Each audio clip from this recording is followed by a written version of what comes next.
Good morning, world. Welcome back to Sales Remastered. This is Daniel, the founder of the brand, and just got done with my morning routine. It's about 5:50 California time in the morning, and my morning ritual is somewhat complete.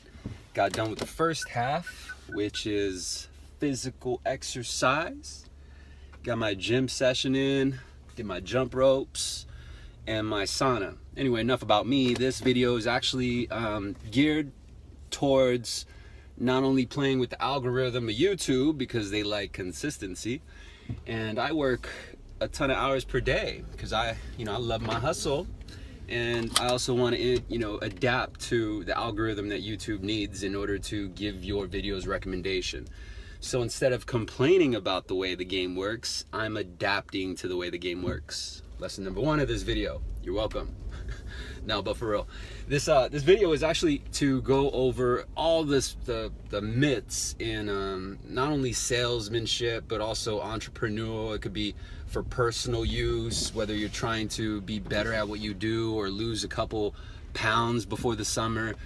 You know, there's so much content, so much information that's available online, and it's awesome, but also at the same time it's very crowded with some bullshit information, basically. And so with regards to sales, though, there's a couple myths that I still hear around to this day, not only on the sales floor that I work on, but also for on like YouTube or internet channels. Instagram has these recommendations, and one of those myths is, like, for example,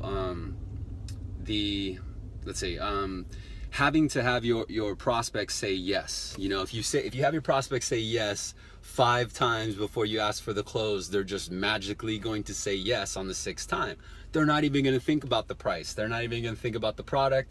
It's just the simple fact that you made them say yes 5 times before in succession, that they're just gonna go ahead and say yes. And I'm hearing a lot of old school sales cats who's been in the game for a minute still try to use that.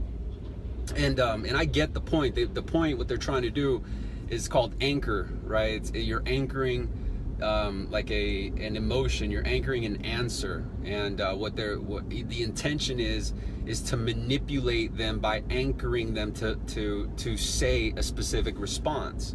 And so another form of anchoring is, at least in my opinion, this is why I believe it works, is the whole intention of trying to make them say yes is like you're trying to hypnotize the prospect.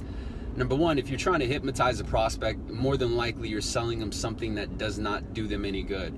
And if you're selling them something that does not do any good, you're already kind of at a demise of yourself, not only for your prospect but for yourself. Meaning you're choosing your time on this earth where there's so much hustle and so much resources in the fucking internet that you'd rather choose one fucking product that gives no benefit to anyone you engage with. The only person who benefits is you. You're fucking selfish and you're greedy, and that's short-term planning. And I gotta be real with you, because I'm passionate about that, because I came from that. That's actually what put me in the position that I'm in right now. So if you're currently doing that, it's okay, but I need you to get passionate about it also, like I am, and say, you know what, fuck this bullshit product that's not helping my clients in building my book of business and building my professional career in being a sales or entrepreneur, is because I'm looking for the big picture. And so if you go through your sales career selling something that doesn't give any benefit, it's like running a marathon with a heavy sack on your back, like you're wearing a backpack filled with nothing but bricks, but you're trying to go through a marathon.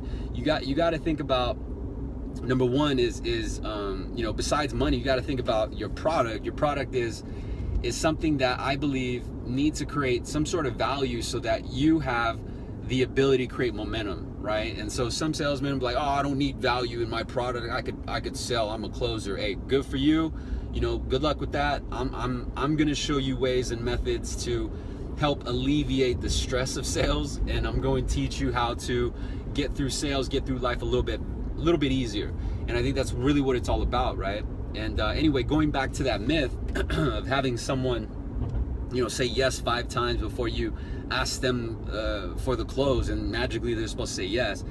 I believe that the technique hypnotizing to some degree does work, but in that case, I think that's outdated. It's outdated, since the internet was found, just because people are a little bit more savvy. But another technique, which is somewhat in that same realm, that I use to this day, and I think it's very powerful, is I always consider what the person does for work. And maybe you're in a sales position where you don't even talk about work. Well, now you can. And I'll tell you why it's important. It's because if you find out that someone, without meeting them, just looking at their person, sometimes you can't necessarily tell what rank or what position they hold at work.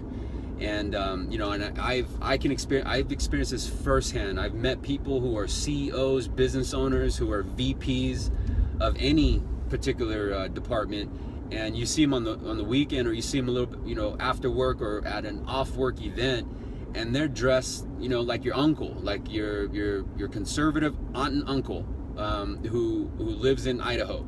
You know what I mean? They got the Skechers shoes on, the blue jeans, and it's not because they're, well, yeah, it is because they're a little old school, but it's just because that's just them, right? And they're wired that way.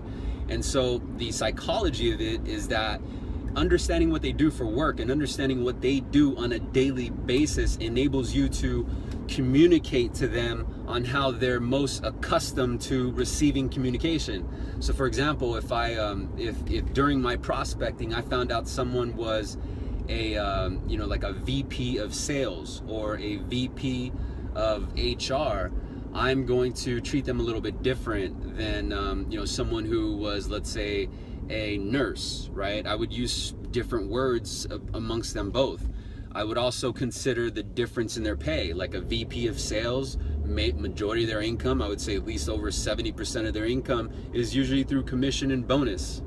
And so they're always driven to protect that. And so I'll use certain words that they'll relate to, right? Like drive, like I'm driven, or I'm going to come through for you, or I can get this done, is because that's what they want to hear from their people. I'm gonna get this done for you, boss. And I'll talk to them straight up like that, just because that's what they hear, that's what they want, and that's what they relate to. And I'm not gonna approach them aggressive. I'm not going to be sleazy with that person, but I wouldn't know how to approach, I wouldn't know how to respond if I didn't pay attention to these small things. And so on the flip side, on a nurse, it's not like a VP of sales, completely different dynamics, right? And so with a nurse, I'm flipping up my script, the wordplay is a little bit different. My words that I'm using more is care. I'll even use the word rehabilitate, I'll use the word monitor, I'll use the word pace, I'll use the word vital, certain things that they can relate to and that they believe is important. That in itself is the most efficient way to communicate with someone, and that's what I appreciate about the psychology of pacing and anchoring. And I got more information on that. Just check out the other YouTube videos that I have. But also, there's a ton of articles like this. If you enjoy this and you enjoy the science of selling and you really dig that, I love it. I love the hunt. I love the chess game of sales. I've been doing sales for a very long time.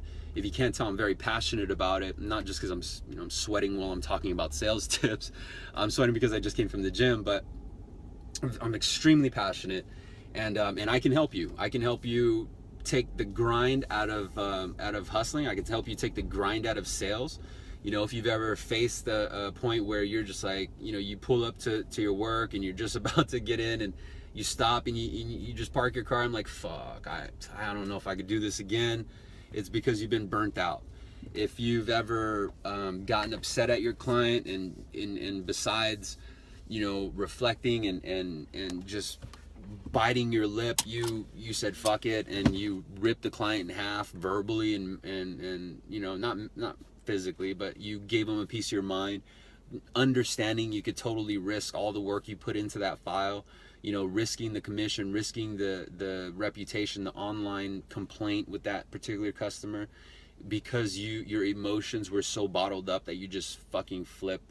I'm looking to help you get out of that. I'm looking to help you avoid that. And if you enjoy this content, you think it makes sense, check out my other videos. Leave me a comment. Let me know what you think. Please like and consider subscribing. And you can also find Sales Remastered on Instagram, Facebook, and Twitter. So if you're on those channels, check out my about section. There's links that takes you directly there. And I'm also going to leave links in the bio or the description of this video. But yeah, I think that, you know, sales in itself, it's evolved. It's evolved tremendously just over the last couple of years. And I'm excited to see where it goes. You know, I think that the big picture is sales is not only going to happen more and more on social media, but it's going to happen more and more by way of texting and more text images, whether it's emails, texting, you know, blogging. You'll be amazed how many, you know, and your consumers are the same way. So here's another tip, and you weren't even expecting this, is get in the habit right when you can, you know, of getting the okay to get a text. You need to get an okay because there are certain charges that your consumers receive. You may even want to run this by your sales manager or your manager. I don't want to get you in trouble, but you know, I'm able to do that. And how I'm able to ask that without being so intrusive is, you know, after my prospecting call, just to do my interview with my prospect lasts about 20 to 30 minutes. And then right before I let him go to work up the proposal, is I'll let them know and say, hey, you know what, if you don't mind, just in case I'm in a meeting, or if you don't mind, you know, can I just text you when this proposal is ready? I'll get an idea of when you're ready so I can calendar our appointment. And the second that they say yes, now it's just open game. You have direct access. I'm looking for my phone. I'm filming with my phone. But you have now direct access to them. Access that goes past phone call, goes past email. You don't have to leave a message on their voice message. And more importantly, they're more likelier to respond by text if you get the okay and you open the dialogue. So the very first text, and this will be your paper trail, is saying, you know, hey Daniel, thanks for letting me text. I just want to let you know the information's ready and it's inside your inbox. And hopefully they have an iPhone, because then it'll tell you that they read it or that it's been received. It'll even tell you if they're typing up the message. But yeah, that's a helpful tip. So I hope this video works. I'm gonna head on in and wash all this off. And my windows are getting foggy, and I'm sitting in front of my house. Fortunately, it's 6 in the morning. If you don't have a morning ritual in place, consider getting one. That in itself is not a myth. That's 100% true. Focus the first few hours of every day on yourself, whether it's physical, whether it's mental, whether maybe you don't want to exercise, fuck it, do yoga or stretch. Do some sort of meditation, do something for yourself. Okay, treat yourself today, and subscribe to Sales Remastered. Learn how to do this sales, not only do it great, but do it with less resistance and less friction from those you're trying to sell to. Have a good day. Bye.